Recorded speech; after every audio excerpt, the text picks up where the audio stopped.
Welcome back to the potential game point here coming in from J Team as they now lead the series 2-1 against Beyond Gaming. After a somewhat turbulent start, they have found a perfect counter here with the tank builds coming in from Driver and pushing Beyond Gaming to the brink. Before we go deeper into the matchup, excuse me, though, a big thank you to CTBC and Caliber for sponsoring the PCS and making all of this possible. Now, Nightstar, we are getting into the heated moments of the series. This is do or die for Beyond Gaming, and apparently we're heading right into the bad picks. So Beyond Gaming on the red side and already taking away the Zeri.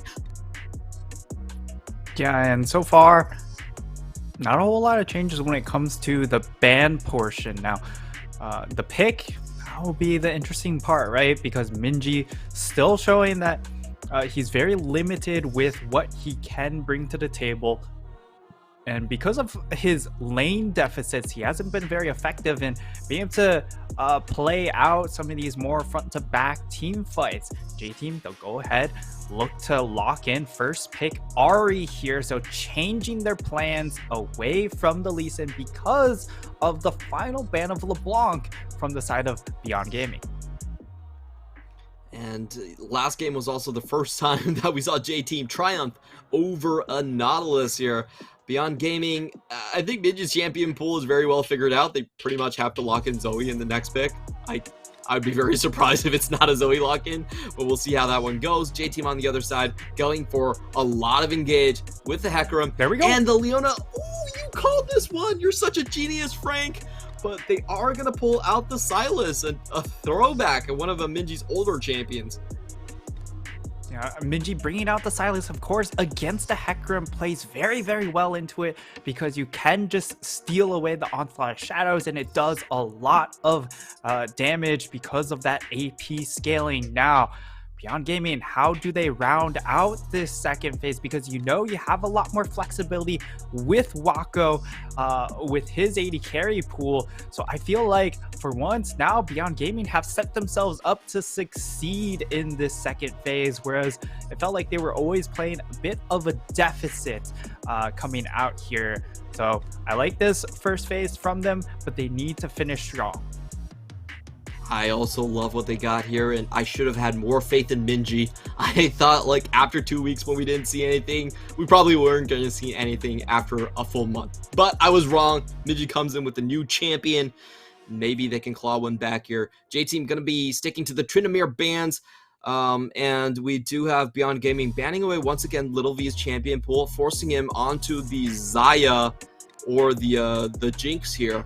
Very interesting that, you know, they've given over what potentially are higher tier champions on the AD carry position. Beyond Gaming will lock in the Xayah for themselves and leave that top lane a mystery for now.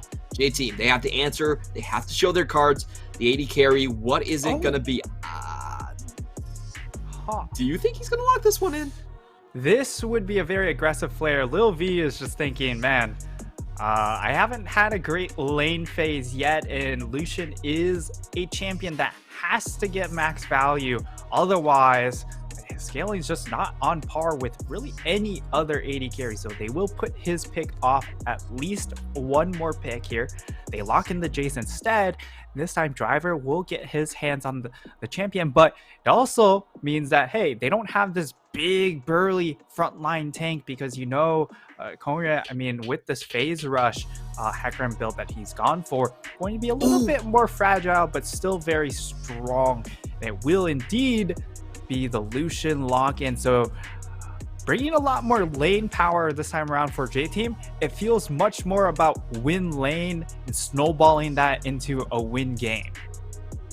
I like this change of flair coming in from J-Team. Oh, I love it. Gaming. They're going to answer back with the clapback, the Malphite being locked in. This is kind of taking a page from J-Team's strategy. It's like, well, you have 280 champions and assassin. I'm going to answer with the Malphite. I'm going to out-sustain you with the Silas here as well. And the tables have now turned. Yeah, and I think this Beyond Gaming composition straight off of draft have a massive advantage because of the fact that you have two immobile carries in the AD or low range AD carries in the top lane and the AD carry position, that if the Malphite goes in, even if he doesn't hit them with the ultimate, the fact that he's going to have Frozen Heart pretty much cuts their champion value in half. They're not going to have attack speed. They can't do a lot of damage. And against an armor stacking Malphite, they also can't punch through that champion. So he's going to buy a lot of time. Allow then Sylas to stack up the Conquer stacks and really go off in these team fights. Season 12, where Malphite reigns supreme in the top lane against these AD assassin compositions.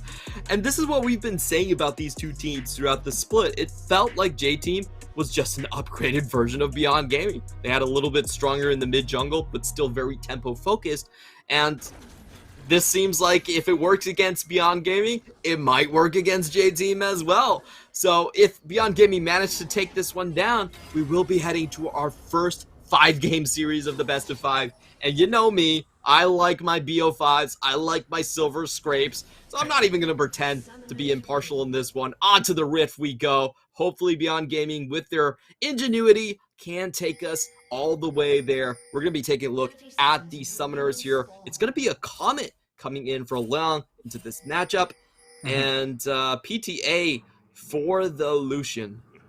Yeah, a little bit more combat power coming in from this Malphite. Of course, you are melee into a ranged matchup, so you would like a little bit more fighting capabilities against a champion like the Jace, especially since you aren't going to get those grass procs consistently. So makes a lot of sense in this case. But of course, when it comes to team fights, you won't have that extra healing capability that a grass would give you. So maybe not going to be able to stay alive as long, but you know, it's about getting out of the lane phase as a Malphite. I want to ask you what you feel about this Lucian pick, since it's been a very long time since we've seen this matchup up against the Xayah. Yeah, it has certainly a lot of dueling potential, and man, Wako just plays it to a T. Plays him like a fiddle right there. If you land the stun, of course, there's a lot of burst potential because you have PTA and you also have the Leona passive. So I like this approach from J-Team. The issue has been they haven't looked great when it comes to taking the 2v2 so far. Yeah, very interesting exchanges down happening in the bot lane. They do see the ward coming out from J-Team, so the pings are going down here from Konga, and you can see that, hey, you guys have better beware that Lee Sin can actually just come over the Drake pit if you don't have a ward ready. So we see Uniboy helping out with the situation as well. And that's a very interesting gambit here as Minji, now taking a favorable trade against Uniboy, gets both procs of the Petricide burst down for some much-needed lane presence that we've not seen just yet in this series. And Little V gets hooked out of nowhere again! Nautilus is just the kryptonite to Little V! How does this keep on happening? Oh man, first blood going into the hands of Beyond Gaming. Imagine you find a magical hook and Little V, even with the Lucian, having the early dash potential, unable to sidestep it, unable to dash out of it as well. Great start for the bot lane, and this has been the clear win condition for Beyond Gaming. Play around this bottom side. They can win lanes for you, and it shows here once again. I just can't believe this is happening once again, over and over. That dredge line just securely nailed to the face of Little V. Nowhere to hide, nowhere to go. We're gonna have a gank coming in by Husha here. Let's see if they can find the Qs here. A ward hop into the stun, forces the flash. Uniboy gonna flash out immediately underneath tower. Husha not gonna chance it as the charm is still there. And Beyond Gaming get off to a great start. The best start that we've seen this series so far. Yeah, it looks like a completely different game right now. From the side of Beyond Gaming, they find an early gank into the mid lane. Also something that I mentioned, hey, get him the Sylas, also throw in a gank into the mid lane. put Uniboy on the back foot. Now he doesn't have flash. He has to respect the Sylas that much more. He also has to respect the roam coming in from a Nautilus without his flash. So there's just so much extra threat onto this Ahri pick now that Beyond can play a lot more flexibly. They have so many more options available to them. Minji even going for a very early roam. Husha on the way as well. Minji is spotted out, though. Hecarim should know that he's here, but the three-man gank is incoming. Liang tanks the tower a little bit too early. Driver gonna flash out, and the jungle is here. Can they find the kill? They do get one. Minji able to flash out, and Ahri still isn't there. But Kongri will find one. Will he be able to find two? There's no flash, and the double kill goes over to J-Team. So Kongri makes that a futile trip. Yeah, big win for J-Team in being able to counter things out for the side of Beyond Gaming. At the very least, they are able to kill Driver, deny that extra gold from those minions, but getting the assist gold, getting the assist EXP is also going to help as well. So pretty much that dive neutralized because of Kongria's timing. And another thing to bring up is the fact that Kongria has gone for the Conqueror, so he understands he can just 1v9 this game because of how low range Beyond Gaming are. We're going to see another hit onto Uniboy. Oh, good charge. Half his HP, but Husha could just be dying right back here. A free kill back to Uniboy. Oh, it felt like he may have A-clicked in that last moment there, which brings him close enough to the tower for that third tower hit to come through. J-Team, they are able to find the answers. Wako now getting tagged down by Enzo. Little V can't really answer back here. So it's just a good HP trade there. But the most critical thing is mid jungle for J-Team cannot be kept down. Once again, they're creeping up onto the kill boards. 3-0 now. And I feel like with this, they could move around the map very easily and just wipe away some of these losses happening in the side lanes. Gonna get found. He's gonna instantly flash out in fear of the jungle. In comes Husha. Here's the 3v3. Little V gonna back out, and now Enzo's dropping incredibly low. He flashes out. Waka will find the kill though. He's chasing over to Little V. He still has both his summoners. He's gonna have to burn the flash. That should be the Drake start. Beyond Gaming, when push comes to shove, go straight back to their bread and butter. Just get Wako more resources, and it pays off right then and there. They managed to get the kill onto Wako. He is now going to have the minion advantage along with that extra kill. So his build very accelerated, and given that we're seeing the crit build coming out from Lucian recently, which I fully expect to happen here as well. Uniboy does find the charm onto Minji. Minji actually goes back for a little bit more. He does have the onslaught of shadows, but isn't able to use it before he just goes down. Nicely played by J-Team, and I feel like we're seeing cyberbullying from both sides. J-Team are just going to pick on Minji until the end of the world, and Beyond Gaming are just going to do the same to Little V. Yeah, it's definitely very clear points of weakness that both teams are trying to take advantage of here, and it's paying off so far. As the gold, not really that large of a gap because of both teams playing towards their win conditions. Just continue to bully these weak points. Driver will spot out this Rift Herald take, but Kino already on the rotation. He's already here, but Enzo making his move over. We could see yet another fight.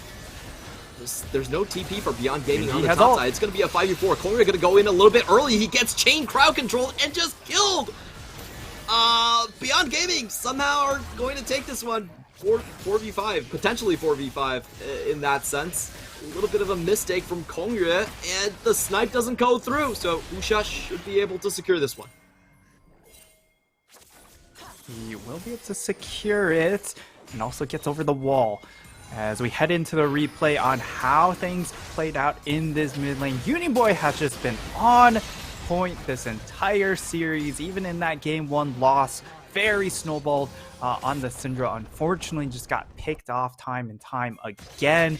But on this Ari pick also showing up. But in that last fight where we saw Konya get picked off, J-Team just didn't have any way to play out the fight. After your big front line goes down, he's super accelerated. He's even going for the big carry build.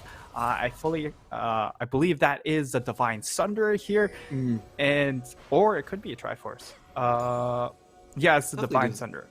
Yeah, I think most part definitely defines but Minji holding on to the Hecarim ultimate pretty much denies any further access coming in from J-Team into that Rift Herald. Yeah, it was such a smart move coming in from Minji right there. I mean, they know that Konya doesn't have his ult. He's kind of a sitting duck if he comes in, and Konya tries to contest and gets pays heavily for it. That's one of the things I do like about Beyond Gaming play, is that they're willing to thread the needle and just try to go for tempo plays, even when they know that the encirclement is coming and that they're playing 5v4 on that side of the map. They make it work somehow. Kudos to them. Now Beyond Gaming are looking to crack open this mid lane here, as they do have quite a bit of vision advantage on the bottom side. Let's see if Leon favors a trade. Wako gonna take half his HP as Lil V just uses the ultimate as a zoning tool here. The culling going down. Now let's see if J-Team fancy a fight. This will be a 3v3 if it starts, but they're holding back for now as they are at the deficit here. And we'll see if Uniboy can find something here. Shouldn't be possible given how much wards Beyond Gaming has here, but this dance is getting super tense. Yeah, at the moment, things just at a bit of a standstill. Of course, 70 seconds until the next dragon.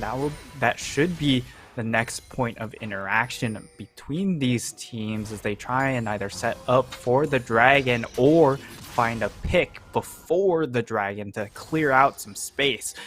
As this should be the last wave taken by both teams. Maybe Husha actually stays around to throw down the Rift Herald and gain some tempo. But if that happens, like J-Team, they're already on recalls. So it looks like both of the solo laners going for recalls. Liang actually investing the teleport to return top lane. That's a key summoner to keep track of. Yeah, even J-Team was a bit surprised by that play. Husha now showing in the bottom lane, but there's not going to be any support from the top side. It looks like Beyond Gaming just trying to catch J-Team off guard with a tempo play, or trying to get a good back here from Wako. Let's see which one it is. J-Team should be very comfortable in just starting this Drake afterwards, especially if they catch out these backs. They see everything here, and they are moving straight for the Hextech Drake that we have coming up next.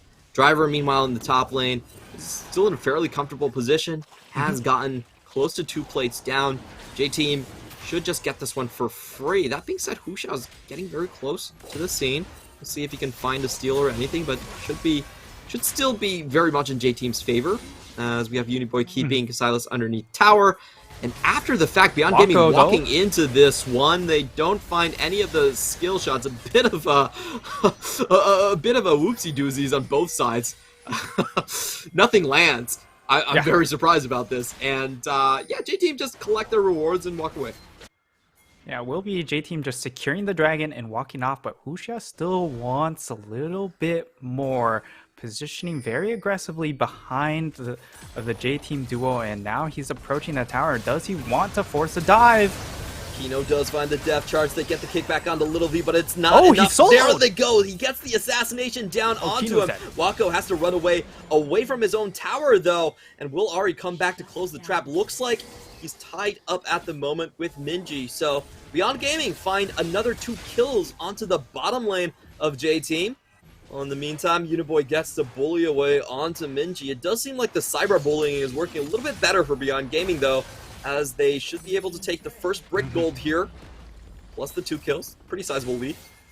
Yeah, and now we'll get to see the replay. I mean, this was a pretty clear gank. You saw him just approach through the ward. The hook lands onto Enzo. That means there is a clear angle for Husha to just jump onto Lil V. He doesn't have any move speed, doesn't have really any summoners as well. So once that kick lands, he just has no way to outplay this situation. So instantly gets blasted. And Husha finds himself with 2 kills, completed Gore Drinker. He is very, very strong. And I do want to ask you about this offensive build from Kongra. Do you think, because he's pretty much the only tank on the team, do you think his team can actually sustain him going for this one? It seems a little bit risky in the face of how much damage Beyond Gaming has been getting through these kills. Well, the big thing here for Kongra is the fact that a lot of the engage coming in from the side of Beyond Gaming is going to be targeted towards that backline, right?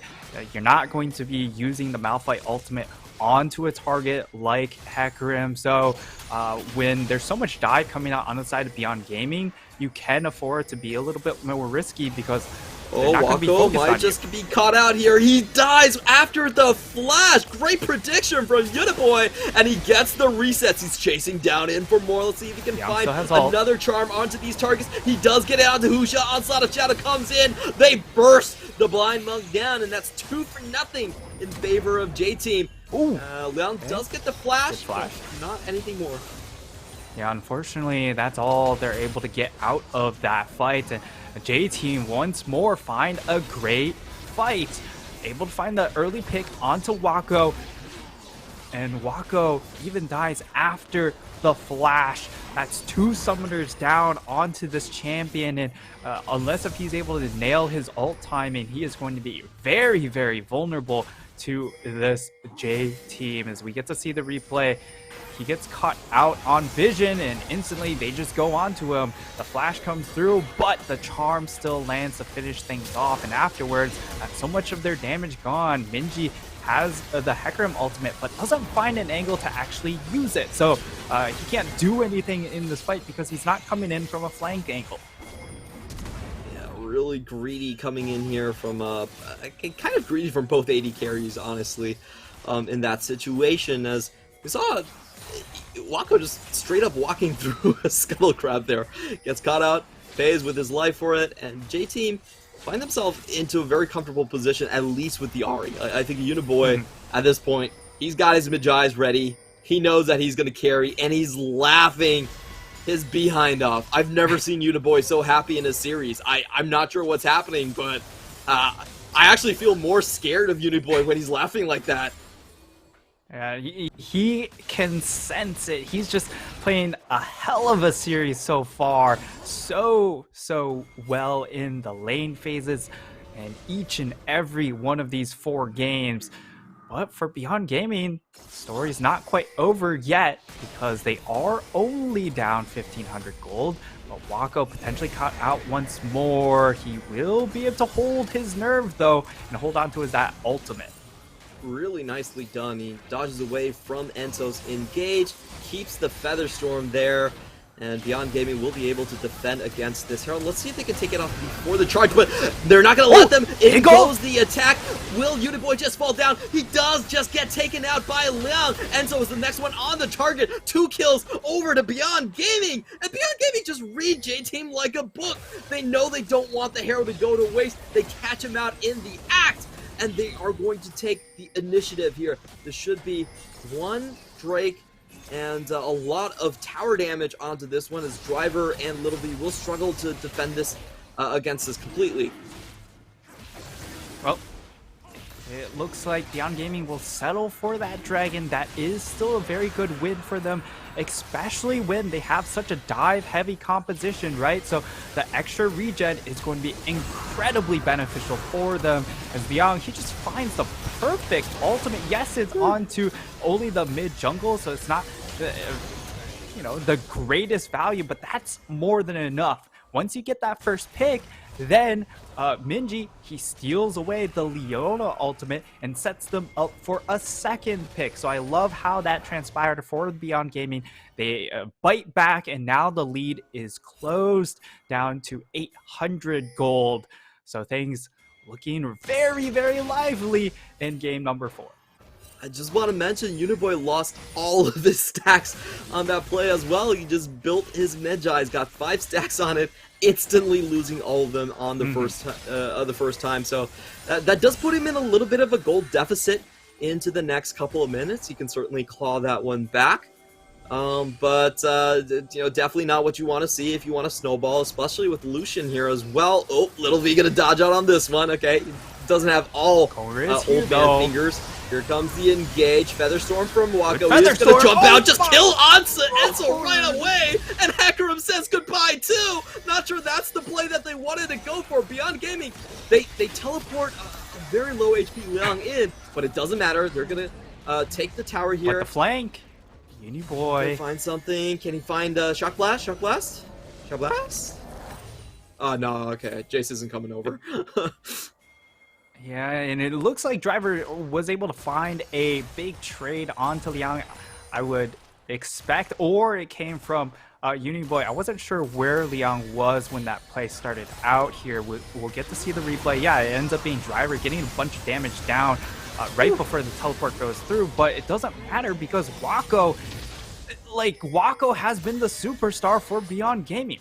When it's been these fights that his team needs them to win, he is the one to carry the damage load, and he is the one to perform. That's exactly what happens here. Remember, J-Team, they don't have a hyper tank in the top lane, right? Because Driver did go for the Jace pick rather than the tank matchup. And as a result, you can see J-Team, with and without those tanks, look a little bit off kilter. They can't afford to do half measures against Wako. I gotta say, but Wako was very far away from dying there. He still had his cleanse and he still had his flash. Now Kongre gonna go in for a charge. He's a very tanky boy. Malphite. Yeah, I'm not so sure about that one. They do get the ultimate. flashy. Maybe this. Okay, they're still The going for him, chase? and they will chase him down. So the J team with a much better map read than the casters have been able to provide, and they will get the bot lane tower. I think it will be a turret trade, but up one kill, you definitely take those.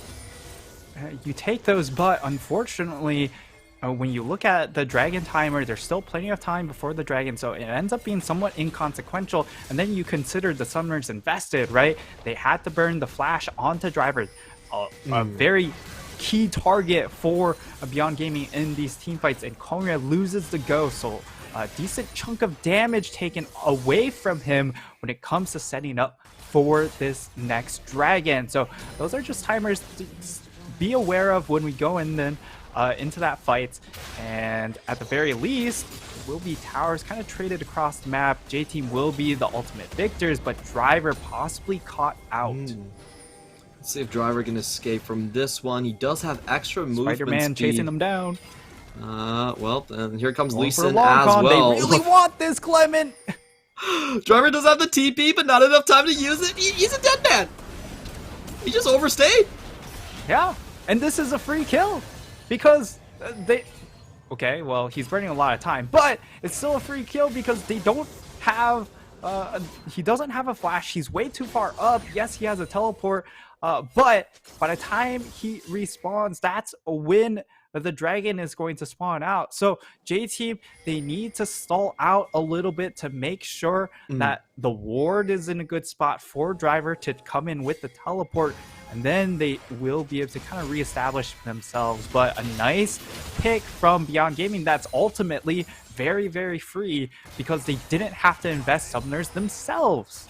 Yeah, you ideally want to be on the objective about 30 seconds ahead, and this means that Beyond Gaming are going to have instant access. However, Driver will be able to TP in 1 second after the Drake spawns. He's doing it on the tower right here. So Beyond Gaming, not really able to take a lot out of this one, and it doesn't look like they are going to contest in the end. Minji does have he does have the TP here, but he's going for a very long flank. Expect J-Team to actually engage on this one. No, it will be Beyond Gaming forcing the issue right here, but they don't find Uniboy. That's 2 members dead already. Beyond Gaming completely fumbled the play, and J-Team says, give me.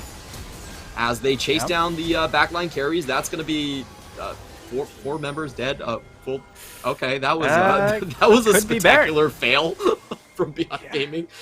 It was an absolutely epic flop coming in from Beyond Gaming as they just fizzle out when it comes to approaching the team fight. Yes, they secure the dragon, so at least that's all well and fine, but they could lose out on the Baron buff. Fuchsia could also just die here. He will be able to trade 1, but that's all he'll get.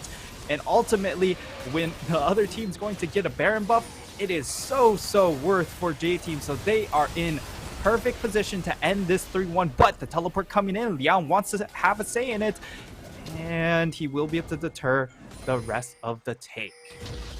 What All right, replay happened time. here? I don't get it. Minji, he just gets completely red. Driver, with how much damage he has, just instantly blasts him, and they don't have any other dive champion to help out Liang. And yeah, I mean, everything fizzles out there. Wako, unfortunately, can't 1v5, even with the help of his Nautilus there. And Uniboy, I think he's taking more of a, front-to-back approach with this Ari, whereas we saw Minji, he really held off on his LeBlanc cooldowns on dumping it onto the Malphite. Uniboy's very happy with dumping it onto the Malphite because of, just no resistances on this Malphite against the magic damage. And, of course, Ari also has a little bit of true damage as well. Enzo trying to bait out his position, giving away a lot of HP, and the Dreadline does find him. Can he get the ultimate? No. Ari trying to look for the angle, but the stasis will deny. Keep Uniboy alive. The charm lands onto Minji has and they find the kill, but no! It will be Uniboy though as the first one going down. Driver now being chased across the board. Liang gets the slowdown. There we go. Wako with another kill. That's going to be the double. And things are turning around. Husha might chase everyone down right here. He's very fed as a Lee Sin. Out of nowhere. I'm at a loss for words this game. Honestly, this game has been so back and forth with such weird playmaking. I mean, Beyond Gaming, they identify, hey, look, Liang's the only one. If we're able to kill Uniboy, Liang can't die anymore. So they immediately target down onto Uniboy. Uniboy gets caught out with his positioning as well. And the moment he gets removed, all threat is removed off of this J-Team squad. They do a nice little bait there to land the Shock Blast, but look at Uniboy's positioning. He's trying to get the flank, but immediately kicked straight into alley-oop coming in from Liang. So he has to burn that Zhonya's, and then the follow-up, the hook lands onto the Ari, and that is fight done. This is so chaotic, and while it feels like it should be the type of fight that Illusion likes to have, again, if he has to deal with a champion like Malphite, he can't get around the big tank to actually get access onto the back line. The anti-synergy from J-Team there was astounding. They baited half of Enzo's HP for just a Shock Blast. And then did you see what happened? Like, Enzo used the ultimate, forced the Feather Storm from Wako, and that allowed him to avoid all the damage from the culling. The culling didn't land a single shot. And then you saw Hecarim take the Death Charge back and knock up Driver. So Driver was like left in no man's land with his tank behind him and gets killed. This is not the ride share I asked for. I know, that was... My brain is really hurting from these last two team fights because Beyond Gaming completely fumbled one, and then J-Team send one right back. So, I guess we're back to even ground. Here we go. The tables have reset. Kino does have a cleanse right here. The first support to fall down will be on the side of J-Team, but they also dodge out on the unstoppable force. Yeah, Minji going in with the culling of his own. Culling versus culling is like a real good Western right here. Beyond Gaming still trying to push forward with the Baron buff. Uniboy not going to find the charm just yet. And Korean has to back out. So we are going back to some normalcy right here. Hopefully. 20 seconds until Ocean Soul, though. That's going to be the next target, even with the siege coming through. Oh, that's a big Shock Blast.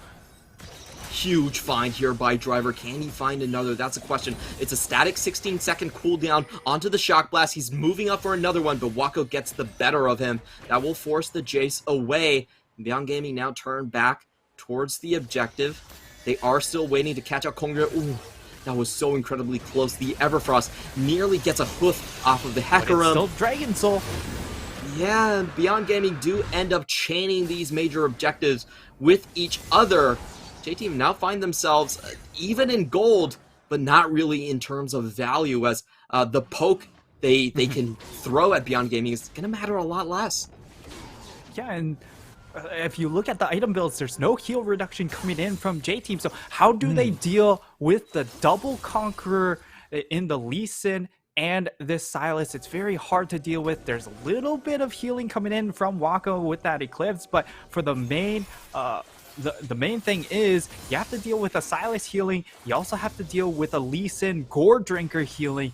These are two champions that you just don't want to have that extra durability on because they're such a nuisance to deal with how much mobility and how much damage they bring to the table. Don't worry, boys. Uniboy's got you covered. Not only is he's the only AP damage, he's also the only anti-heal. So, trust in Uniboy? Maybe? He has to find massive value from all of his skills, and even Kino is starting to get a little bit tanky. Interesting enough, he's gone for a QSS.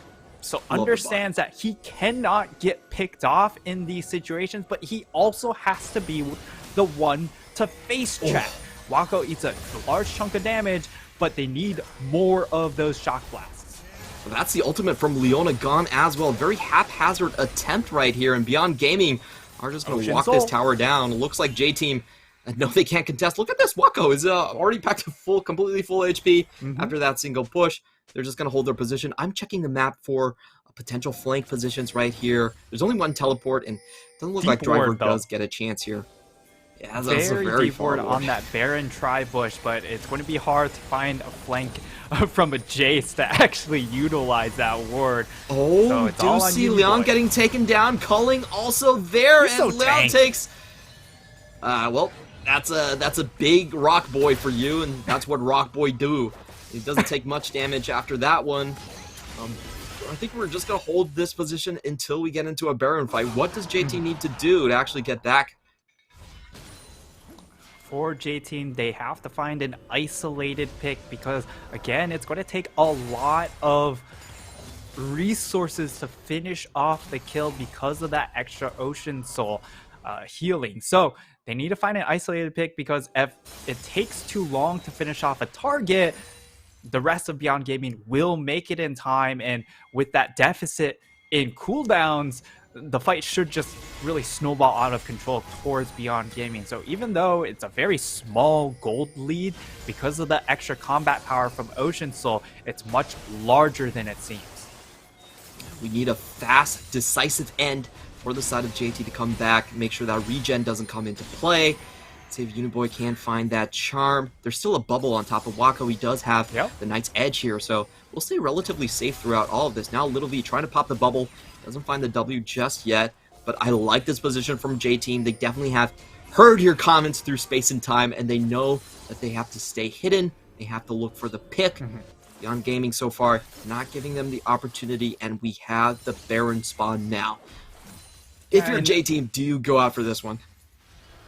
It almost feels like you have to, right? Because if Baron goes down, you don't have a whole lot of wave clear with just this Ahri, right? And it's going to take a lot of effort to try and clear these minion waves, but they're a little bit slow on the uptake. Yeah, we are getting very close into the Herald. Leon could just find a two-man unstoppable force. They're going to open up onto Enzo. Enzo nearly taken out immediately. Lil V is going to flash back, but they still lose Driver in the middle of the fight. Lil V still trying to kite back with the red buff. Can he find any kills? No, not yet. Malphite is just too damn tanky. Oh, the turn? For the charm. He gets Husha, but not enough for the kill. Beyond Gaming are going to limp away, but they have that Ocean Soul. Keeping alive for now. That's another charm cooldown being burned here. Beyond Gaming. Yeah, they're going to stick to this one. Is Leon going to find a potential back flank here? I think he could just... Oh, Uniboy going to flash forward, but Kino has the QSS. They get the two Onslaught of Shadows down, but so it will be Kongra. He's just left in no man's land. He's going to go down. Uniboy kiting away once again, but his jungler is going to fall down. But they have bought so much time, enough time for Driver with the TP to come back into this fight. They have to do a Hail Mary play on this one. Driver coming back in 3, 2, 1. TP right back to the scene. Can he find the shot blast to make this happen? This time around, Kino does find the dredge line, and Uniboy goes down. That's the majority of the damage. Little V trying to get the kill back. Driver unable to find the last auto attacks, and Baron finally secured. Ooh, Midgey steps out at the very end. Beyond Gaming with a very close fight. They managed to get everything they wanted. A very tense situation will be eventually won out by the side of Beyond Gaming, but the one win condition J-Team can find to make things interesting here, to give themselves a chance, is this Elder Dragon, which is about to spawn in 15 seconds. So now it's about buying time for Uniboy to respawn, and for Beyond Gaming, it looked like they gave up position around this objective at first, but because of the death timers, they will still be able to assert their lines around this objective. I feel like it has to come down to a steal at last this point fight from Driver. Can he actually find any No teleport on Uniboy. He has to walk back. Yeah, Beyond Gaming are pulling the Drake out, but they actually fumble it. They give enough time for Uniboy to come into this fight. A miscalculation here. Let's see if JT can use this opportunity. Come roaring back. They're all in a choke. The Drake. They're going to use the charm onto Leon. Leon has to ult backwards, and this is a great opportunity. Uniboy has found the fight. Konya going in into Smite range. Who's going to take the Elder Drake? The Elder Drake is respawning, but Konya dies. Minji secures the kill, and the Elder Dragon goes over to Beyond Gaming. So close, but so far away. Are we going to get the silver scrapes this time around? It's been 2 weeks, actually the 3rd week overall, but finally we might be getting some of that sweet silver scrapes music coming into the PCS postseason. That's going to be one tower down. Lucian clearing the top wave, Charm missing. Nuwako taking a lot of damage, but it's not enough here. He's almost back up to 3/4 as he heals up. Are we going to see this go all the way? Is game 5 here on the docket? Wako takes another charge. That's J-Team's opportunity. Maybe they can find the damage, thread the needle through these Beyond Gaming members. But the Elder Dragon is here, and there's a lot of execute damage. Konya trying to find the angle, decimating charge on. Ultimate being popped by Leona. He does find Wako, but they still can't get across the beefcakes in the front line. Beyond Gaming are going to stay around. They're escorting their last cannon minion. Enzo taking a lot of damage. One more auto attack, and the execution comes through. That's a massive 4-man feather storm. Oh my god, J-Team are nearly obliterated just by the Zaya. Wako goes into Stacy, keeps himself alive. He's going to clean up all the members, and Wako reigns supreme. This is Wako with the triple kill into game 5 for Beyond Gaming. And into 5 games we go. Beyond Gaming have found the secret to success. Malphite. It is R5 Malphite to save both of these teams. And wow, what a change in this is why I love best of 5s. Best of 5s bring out the best of both teams, and the adaptations changed so drastically coming in from the start of this series to now. I can't believe the answer all along was in Malphite, in our inorganic god, in our unassailable tank in the front line. I don't know what to say. I was thinking about much more, complex compositions, but no, all you need is a tank. That's all you need to reign supreme across these two teams.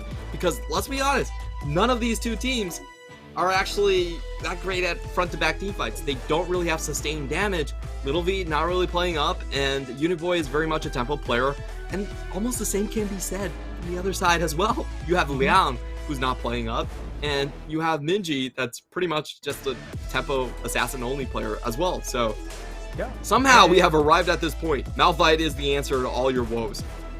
Yeah, and part of that is also because of the recent downtrend of Gwen up in that top lane. There's no additional magic damage source coming up from that top end of the map. We haven't seen a whole lot of Diana from the jungle position as well. So when you look at the current meta compositions, it's really just one AP threat.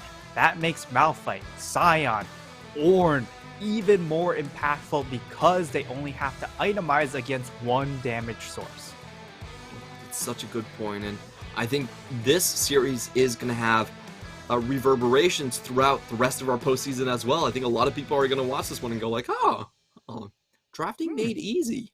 Malphite on red 5. No counter pick?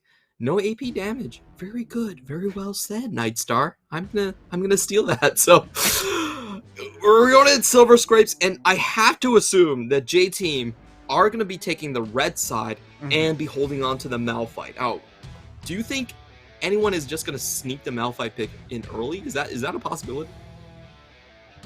I mean, potentially could happen, but then you would have to expect double magic damage bans coming out in the second phase to deny any sort of really counter power. But at the same time, we see the value Malphite still holds, be able to really deny space from the enemy team with how much zone control he potentially holds with that ultimate. So when he doesn't use that cooldown, you just have to play so carefully in your approach to some of these objective fights. All right, well, we'll see if that comes to fruition right here. I'm getting whiplash from how much this series has changed across hands and just people taking each other's strategies going into this one. We will be taking a look at the graph here. I want to say, even though the Malphite was a huge part of the success and the most like eye-catching one, I actually felt like J Team did have significant chances to win this game, even against the Malphite. So honestly, if they just played their team fights a little bit better, they had spectacular anti-synergy in these team fights. So I'm not sure what to. I'm not sure it was wholly based on the compositions. Driver's still packing a lot of damage here with 30,000. He basically out-damaged the entire topside from Beyond Gaming by himself. Yeah. And this game really came into the late game before it was decided. Yeah, and you put Minji on a scaling assassin champion in the Silas, and still he looks a little bit more of a utility carry. For Beyond Gaming, it was all about Wako and providing a lot of CC in the front line to elevate the space given to him to allow him to output 37k damage. So that's going to be a clear MVP right there, unless it ends up being Liang. But, I mean, Wako, he's essentially been playing sort of 1v5 in a lot of these games. Well, he's the only hyper carry on the map. I think that's what we can confidently say. If you look at the other carries, not a lot of them are packing sustained damage, and Little V just, not really playing to his best performance so far. So, I just have in the back of my mind always the image of Wako taking back his Jinx and just plowing through J Team. That seems to be a missing piece of the puzzle that hasn't been showcased this entire series, but is still lurking around in the shadows. Yeah, and as expected, it will be Wako securing the MVP. The amount of damage he was outputting, 45% damage share. That is absolutely ridiculous how much power he had this game. Almost 200% efficiency with his gold as well. So this man is the man to be feared, and we talked about it in the pre-series, right?